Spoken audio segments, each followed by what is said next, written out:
when you've gone through a divorce or you've gone through a separation, one of the things that you really have to deal with is getting a balance between too few and too many people. Now let me explain what I mean.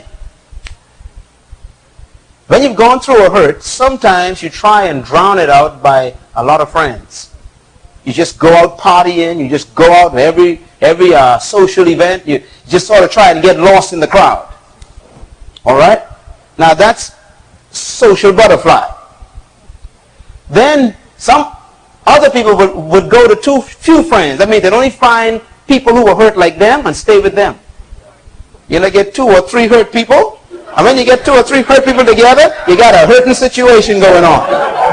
You understand what I'm saying? That's a frightening thing. Now, that means you got too many or too few. You have to strike the balance. All right? Don't go around trying to drown your feelings in relationships. And don't try and hide within the hurts of others. You've got to get a balance where you set your priorities. Your priorities should not be trying to hide or get rid of your hurt, but your priority should be, how do I deal with this hurt? The first thing is I got to accept it. Let me go and find counsel with somebody with the wisdom of God who can help me identify what I'm feeling. That's important to make a note of. The first thing you should do is set a priority. I must find out what I'm going through. That's your priority. Because if you don't get that clear in your mind, you start making wrong decisions. So go get proper wisdom. Set your priorities. And let that counselor give you the priorities based on the Word of God for you to follow. And then you'll have something to live by until you get over the heartache. You know how to deal with it. That's what you call facing it. Then the fourth thing that people go through after divorce is what I call independence. Say it with me.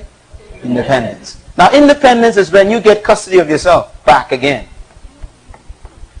Mostly when people go through divorces, they normally think of custody of the children, custody of the car, custody of the house. But let me tell you, the first thing you get custody of, before you get the children or the dog or the cat, is yourself. And the first thing you need to deal with is you. Now, what I want to share with this point is that most people get married in dependence. All right, I'll repeat it. Most people get married in dependence. That means they get married because they depend on the person. They are not independent before they get married. So they got married with the attitude of depending on a person. Those kinds of people really go through trouble if they're ever separated. Because now, for the first time in their lives, after years of dependency, declaration of dependence has been given to them. They didn't declare it, it's been given to them. You've got to now pay your own bills. You've got to now worry about the children by yourself. You've got to now take care of the rent by yourself. You've got to now plan which way to go to work, which route to take by yourself. And honey, that ain't no piece of cake. Independence is a serious experience for separation. You know what it is to be with somebody for 20 years?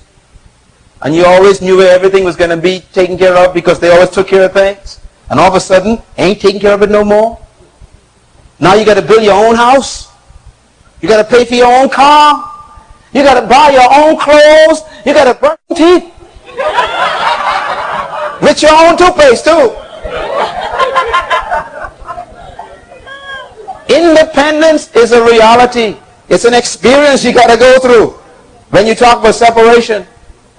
All right? So these are things that people go through. These are stages. Withdrawal, they become a social butterfly, which is reverse to withdrawal, or they cannot find a balance between too many friends and too little of the wrong friends.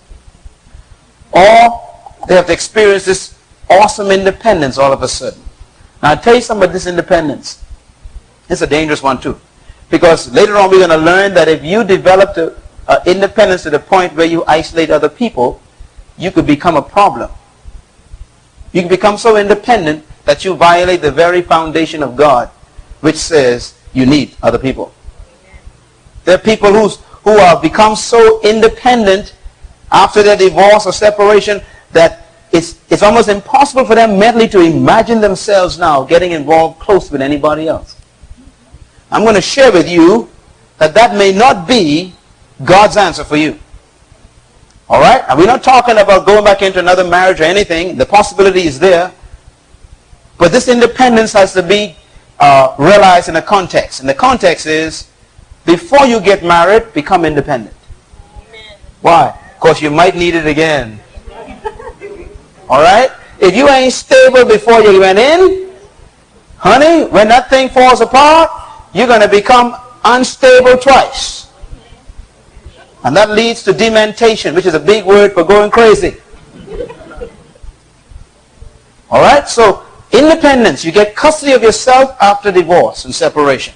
You finally got to do it all by yourself. And that's not easy. It's a traumatic experience. Now, let me deal with this last section, and we're going to go on next week. But I want to ask you a question now.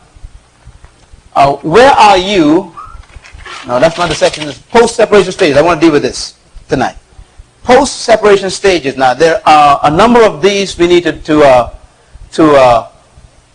finish tonight. And I'm afraid to start the others because they get a little bit technical. They get a little involved. But I'm going to go ahead and do it. Someone say good. I'm going to finish it, all right? The fifth level that people go through, and this one is very strange. When you go through a divorce or separation, or someone jilts you, right? And you really hurt. The emotional hurt is tremendous. The psychological scar is very, very dangerous. And of course, physically, you feel it as well. You go through a stage I want to call, where are you and who needs you? And this is called mixed feelings. If you've ever gone through a divorce, or you've gone through a separation, you've gone through this period. This is probably the most difficult period you have ever gone through. This stage right here is one of the most difficult. Now, I want you to read that out loud for me and see if you could figure out what that's saying. Let's go. Ready? Go. Where are you? Who needs you? That makes sense? No, it doesn't make any sense, does it? This is the stage you go through after separation where you emotionally miss the person. And you begin to long for them. Now, I know you've gone through this. You almost want to see them. You wonder why they left and why did you leave me like this? And you go through this thing. And then all of a sudden your moods change. Who needs you anyhow? You know what I'm saying? You've been through that. Just, why this person leave? I don't need him anyhow. And then a few minutes later, gosh, I missed that fool. And then next minute say, where is that fella? And they say, who need him anyhow? And guys go through it too. Everybody goes through it. That woman, boy, I really missed that woman. I don't need her anyhow. It's what you call, come here, stay away. It's what you call, I need you. Who needs you? It's the mixed feelings you go through. Now, what causes the mixed feelings? It is the fear of failure. Now, let me explain what I mean. This doesn't only happen with the person who you were married to or related with in a relationship, but this happens to anybody else who attempts to come into another relationship. People who've been divorced, and they've been married for a long time before that, they've gotten a divorce. One of the things that they experience traumatically is difficulty in developing close relationships with other people after that. It becomes a real problem. And the reason is because they're afraid to fail again. And so, even though they really want to have a close relationship, when the person gets too close, they push them off. Alright? Then when the person starts going away, they pull them back. Alright? And the person gets really close, they push them off again. And after a while, the person begins to ask some questions. What do you want? Huh? That's right, sweetheart. That's a married person laughing there. Now, we're going to share with you next week that this mixture of feeling is a result of the trauma. And what it is, it's the confusion of companionship versus marriage. This is an important statement I just made. People want companions, but they don't want no marriage. The need for companionship is in everybody. So even though you've been hurt and you've really been torn and your heart's been broken, you're sitting there going, I don't need nobody. Where is he?